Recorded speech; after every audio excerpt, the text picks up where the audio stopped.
local news, politics, business, sports, arts, music.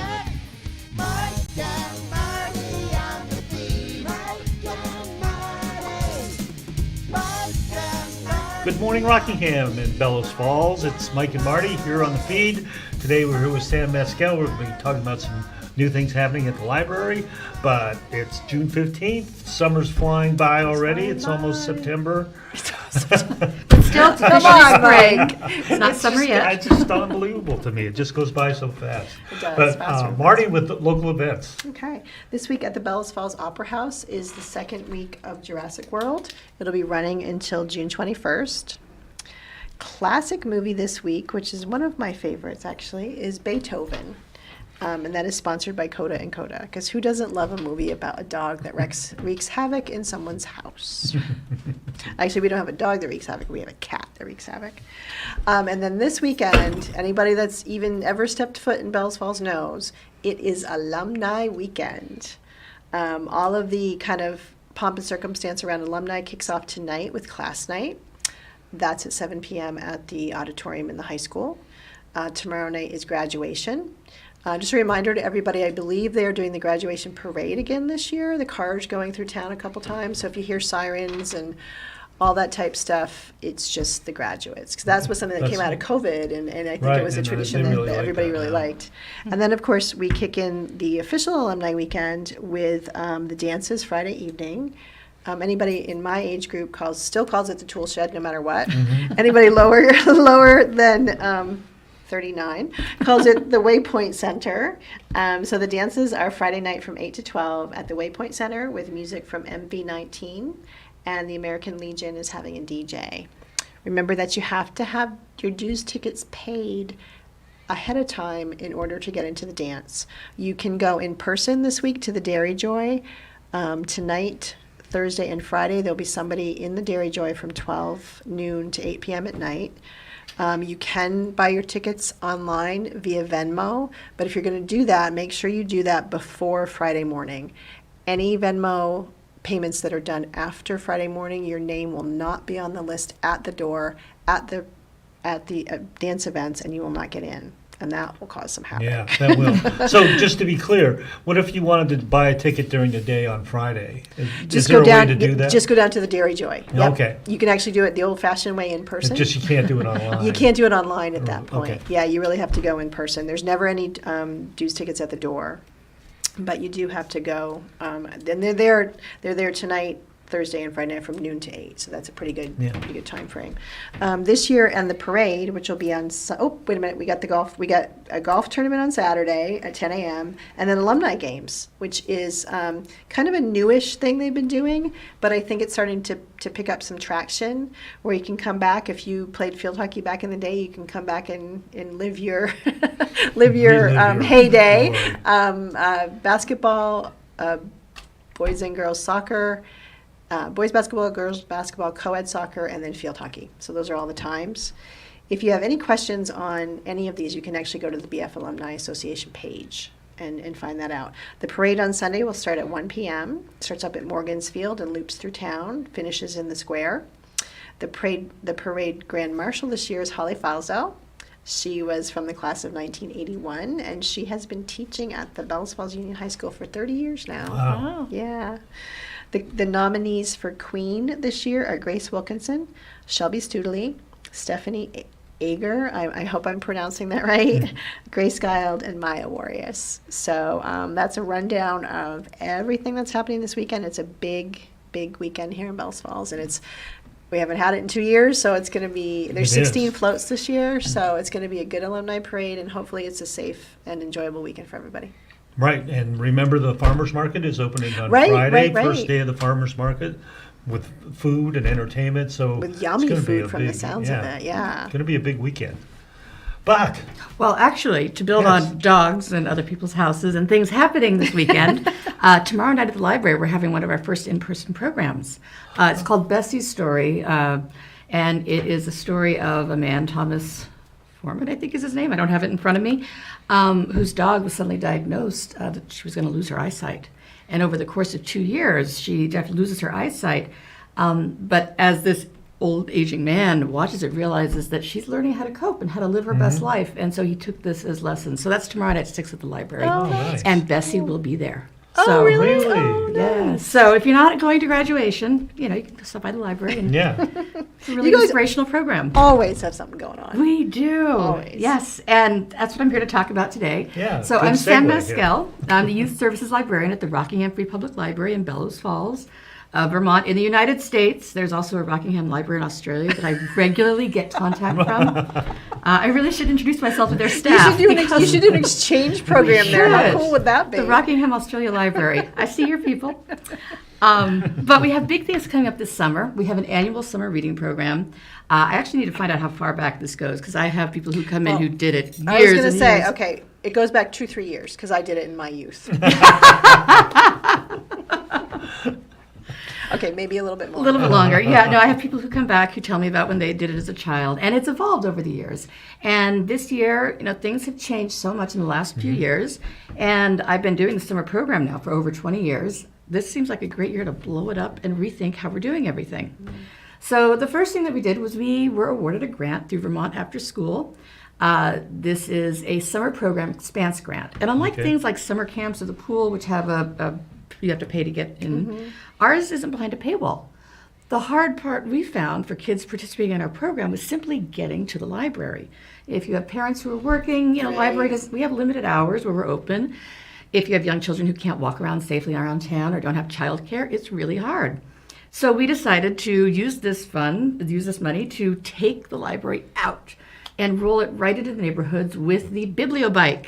I think that is the coolest thing. And it's showing up on the screen. All right. This is what it's going to look like. It's called a tadpole tricycle. It has 2 front wheels, and then the opening part opens up into library shelving. And yeah, it's really cool. Yeah, neat. And so this grant, we've also purchased a whole new mobile collection of the most popular things. And so we will be rolling this around neighborhoods. And we'll be taking programs out of the library too. So we could be doing science programs at the rec. We'll be doing story times at daycares. Or if you have a lot of kids in your neighborhood and you'd like to host a story time on your lawn, let me know. In fact, you can go to our Good. website, rockinghamlibrary.org. We do have a survey, and we're looking for input. Would you like to schedule a bike visit? We sort of have our broad routes already planned out, like the big places we're going. But I just learned there's some families who live on Chase Park. So maybe between the library and going to the playground, we'll take a stop over there and we can see families there. So we're looking for places where people would like us to stop within the village of Bellows Falls. Saturday, the book bike will be going to Saxon's River. That will be my day. And we're working with them to do some story times and programs in the park and do some things there. So the book bike will be in Saxon's River on Saturday mornings. So, question: do you have to ride it? That's Saxon's River? How come we both had this? I was like, friend wow. with a truck. That's and, dedication. Right? No, especially with the bridge work being done, taking the long way on a bike with Yeah. 200 pounds of books. No. But the bike does have an electric assist. So Oh, good. That yeah, was we need another that. question I had. No, it is an electric bike. It has that. So getting up to the wreck with the books, we've got it. No problem. No, I have a friend with a truck who will be taking me there and back. And if anyone out there watching this would like to be a friend with a truck, we're taking applications. So Saturdays will be in Saxon's River during the week in the village of Bellows Falls. And through the grant, I'm also able to hire somebody. So we're hiring a youth summer program assistant. This will be someone who works with me. There is training involved. And they will be the one mostly riding the bike around the village. I'll be filling in. This will be their thing. It's a 20-hour position, $15, 20-hour-a-week position, $15 an hour. There we go, getting my numbers all in the right place. For anyone ages 16 and up. This one doesn't require library experience.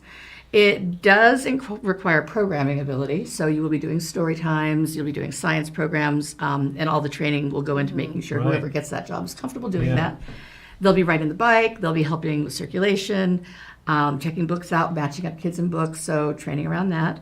And it's a temporary position, so it's a great summer job. And the way the grant was written was that it does show preference for young adults who live in the community who have an interest in working with children and families in the future. Oh, nice. So we're kinda accepting like- applications now, or resumes right now. If you go to the website, right on the front page, there's a button you can click and read the entire job description and see what it looks like. But it's not open to just young adults. Anyone can apply if you feel like you can ride a book bike around and do programming outside That the sounds library. like a great position for someone who would was interested in going to college Yeah. and needed some resume fodder, and it would be like, boy, that would And be, getting paid for it. and I getting mean, paid for it. Yeah. The What problem I have great with a lot of job. intern positions is that they're unpaid. This one, we are Yeah. paying someone Very for their nice. time. Very nice. So it's a really great learning position. Or if Yeah. someone has ever thought about working in libraries and what that's like. Mm-hmm. Spoiler, you don't get to read all day. You don't? You don't. You have to help other people read all day. You do. There's a lot that goes into it. So but this is is the a great program going to learning be zone. 5 days a week then, or The 7 days a program, week? so or- our program actually runs every week. We have multiple programs that run each day every week. So Mondays at 10:30 is going to be a play group, and so I'll have an activity. Tuesdays and Thursdays are story times. This is in the library. And then Wednesday will be a STEAM program, science, technology, engineering, art, and math. It's all hands-on and fun. Thursdays we'll be doing make and take crafts. That's going to be in the afternoon at 3. Friday at 5, we're bringing back Minecraft Club. I've had some kids ask. And this is also part of the summer reading. If you go to the survey, if there's things you want to see in summer reading programs, tell me, because I will try to make it happen. And then working on a Friday movie night.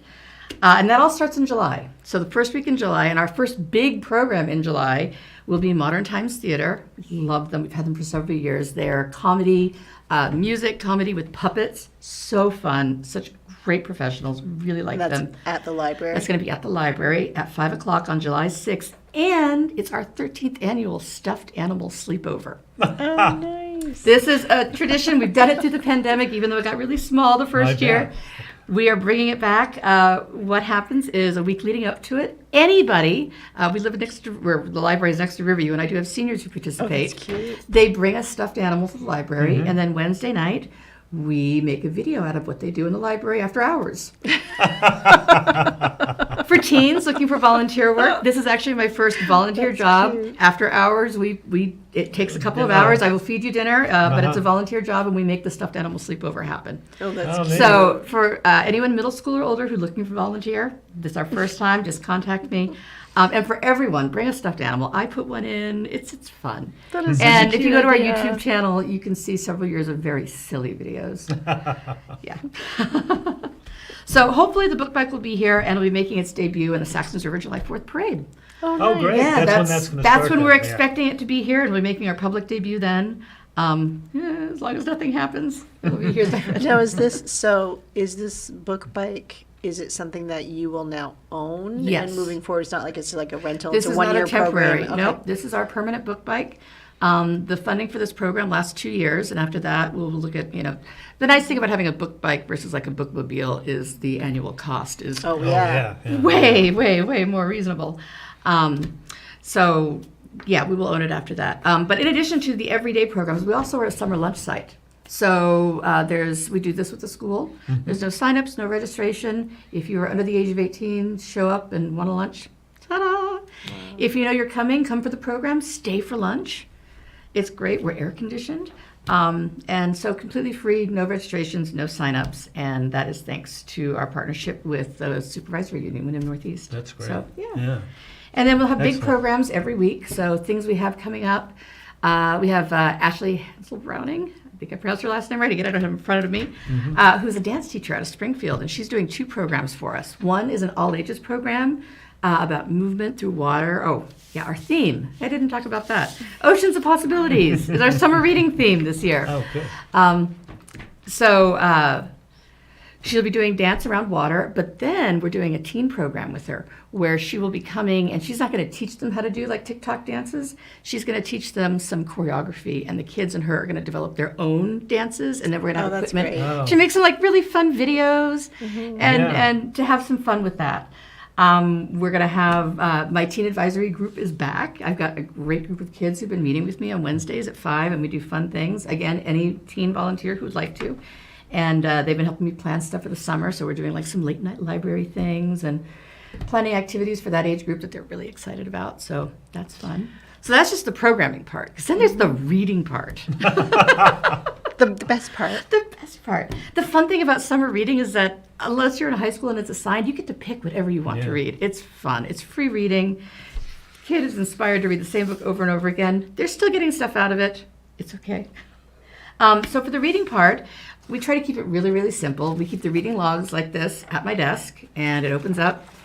If parents want them to write titles in, parents can say that. Otherwise, I have a stamp or sticker, and you just put one in for each title. For younger kids, for teenagers, we usually count hours reading because there's a lot of non-traditional Right. reading that goes on. Right. So, hours for teens, and then just come in once a week to update your reading log.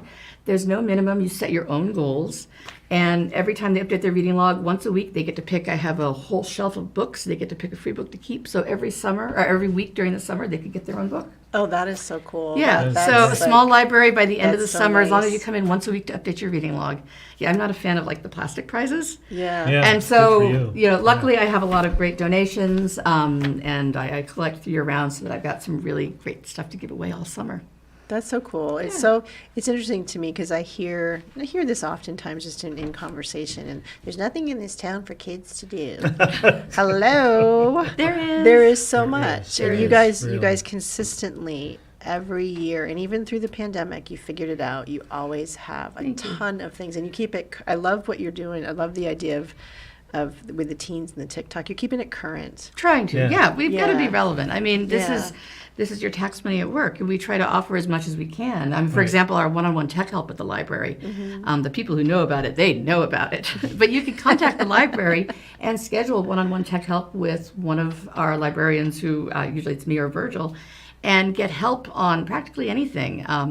My favorite example is the person who's just gotten a job, and they said they knew how to use Excel, and they need a crash course fast. And no, it wasn't me, for anyone out there wondering. But I might be thinking about it. We can help you out. But also everything, cell phones, help people understand like their bills, their technology bills, what they're paying for, or what things actually mean. So across the board, tech help, we offer that, and it's completely free. You just have to call us and make That an is appointment. so important. And you used the term when you were talking about the logs, non-traditional reading. Non-traditional reading. Now, what is, for an old person like me, what is non-traditional reading? So you might think of like Yeah, like books, books and ebooks. magazines. Fan fiction is another one. Oh, okay. It's an online reading. There's games that are super, super text heavy. Like you are reading stories in between these actions. And we've counted that for kids. Like they're still learning vocabulary. They're still developing fluency. They're still developing narrative. Like there's some really there's literacy skills that are happening, and we will count that and think of that as that's reading. Magazines, nonfiction, audiobooks. I love audiobooks. After COVID in January, reading got a little challenging for a bit because my brain was broken. Audiobooks have been wonderful. I was looking on your site, and I was intrigued by a program that you have, 1,000 books before kindergarten. Could you speak to that? Yes, sure. So this is for our little guys, and there's 2 ways you can participate. Come to the library, and I'll give you a reading log, and they can color in stars or stickers, or go on to your phone, and you can get the Beanstack app and register. The state of Vermont provides this. It's a way of recording logs. We also do this for the summer program. You can register for that now online. And then they just read and keep track of books. We count repeats. We count everything. And it just want to build that habit of like reading. And if you think about doing it once or twice a day, and especially with little kids, the whole 20 minutes thing doesn't matter. What matters is the quality of the reading. So if you've got 10 minutes and you did it, and they paid attention and it was great, but you didn't finish the story, that's okay. So many great things happened in that interaction right there. I think So we're trying to help build that habit. And then for each log they turn in every 100, they get to pick a new book. This is supported by the Friends of the Rockingham Library. They are the ones who purchased our prize books for this program. And then at the end, they join our wall of super readers when they hit 1,000, and their picture goes up on the website. And yeah. I think somewhere recently, it's what kind of drew me to it. I don't know in what context, but something about a predictor of kids like performing in school was how much they were exposed to books and reading absolutely. before they Yeah. even get to school. Absolutely. Learning how to read is not something that just clicks. It's actually a series of skills that babies start developing right at birth. When babies are born, they can hear and pronounce every single phoneme in every single language. By about 4 to 6 months, that's gone. They're only able to hear and make the sounds of the languages that are being spoken to them. Oh, wow. So that interaction, that language, that face-to-face stuff that's happening right at infants, there's some great early literacy skills there. And so then as you're reading to kids, you're helping them develop vocabulary. If they don't hear a word, they're never going to learn the word. Right. Picture books are amazing for that. For their 32 pages, they have more rare and unusual words than a lot of adult fiction because they are so concise in the words that they're using. So I love picture books for developing vocabulary. But yeah, exposure to books right away. One of the tests, when they enter school is, do kids know how books work? Do they know which is the front? Do they know how to turn pages? Yeah. Oh, wow. That's a skill. That's not something we're born knowing. If you think about little kids experiencing board books for the first time, they chew on them. That's how babies learn about the world, in their mouth. Board books are wonderful for that. I think of books, for that age as toys. It's great. And we do have board books at the library. We've also got a great magazine called Baby Bug, which I love. It's a board book magazine with super thick pages and no advertising. So yeah, a lot happens. That's really good. There's just we're so lucky. We have such a vibrant library here. We are. And you said that you are now. We have a you new have some director, changes to right? the library in general. We do. We have a new director, Ian Graham. If you haven't had a chance yet, come meet him. He is fantastic. Lots and lots of great changes. I was telling you about how fines are going away. We're very excited about that. So it's in our budget as an income. So for this year and next year, I believe our friends at the library are going to cover that. And then after that budget, it will not be appearing as income. And the reality is, it doesn't really bring books back in. People are afraid of a punishment, but then they also stop coming. We want people to use the library. We don't want people to think of the library as an expensive thing. It's not. It's not supposed to be. And it's often kids and people with transportation issues who... So there's barriers. There's sometimes to bringing barriers. the So books if we can back, remove an obstacle and make your library as easy for you to use as possible, that's what we're trying to do. And trying to provide resources to help make things equitable. So we do circulate Wi-Fi hotspots. We circulate, thanks to Greater Falls Connections, we have 5 Kindle Fire tablets you can check out. So if you need a reliable Zoom machine, come to the library. We also have Chromebooks you can check out. Nice. So we're trying to, make things Again, relevant. relevant and accessible. I think that's a big key that people need to realize, the relevancy of what you do. Because I think, correct me if I'm wrong, sometimes when the budget comes around to the town and there's like, well, what do we need all this stuff for? It's because we're staying relevant. You're staying relevant. Yes, we are. And It helping reminds a me of a population conversation. that sometimes just needs those extra things a little bit to be successful. They Right? do. Why not They set do. people up for success versus Exactly. failure? Right. Or being left behind. Yes. Especially in technology. I had a conversation recently with a patron who came in who needed help accessing a rewards program. And he's right. If you don't have the phone, if you don't have technology, you can't actually participate in this program. And this is after me calling their tech help, like, how do we make this happen? And so people do get left behind, especially our older residents. And the nice thing, I love this library. I also really love this town. My husband and I raised our son here. We bought a house here. It's a quirky, fun place. It's a Vermont town, but it may not be a calendar Vermont town, but it is so fun. Come on. We've got think such it's great. better I think than it's a a calendar town. I think I we've think got so the cool too. calendar going. I think we have the Yes. coolest downtown, Yes, to be I really do. honest. Yeah, but also we live at a place where I feel like I can make a difference. The library can make a difference. We have made differences, and because we're not, in Boston and trying to do that, we're working in the village of Rockingham. We can. You see the difference. We 'cause you see have the kids. difference. Yeah. So we're down to just under 2 minutes. So if you just want to do a quick recap for how people can access this stuff. July 6th, on the website, very soon there'll be a registration if you want to be contacted about it. The program starts July 6th at the library with Modern Times Theater and the Stuffed Animal Sleepover. Keep an eye out. We'll be posting our book route as that happens, as that develops. And please help me develop that by going to our website and filling out the survey. And let me know if you'd like a book stop. Let us know what you'd like to see out of your summer program. I'm blowing it up this year. We're going to do things That's differently. awesome. This is a Great. great chance for us to rebuild. Perfect. Amazing. Whew, now you can take a breath. That's right. No, now you're going to go to work. There you go. There you go. Yes. It's fantastic. Thank you so much for coming on. And I think that might be it for this week. Yep, we're getting down. The clock is ticking away. All right. Well, thanks again, Sam. Thank I you. hope you'll come back in a few months. Tell us how it went. And everyone help join the library summer program. See you And later. enjoy the Bye, alumni Rockingham. weekend. Be safe. Bye, community. Local news, politics, business, sports, arts, music.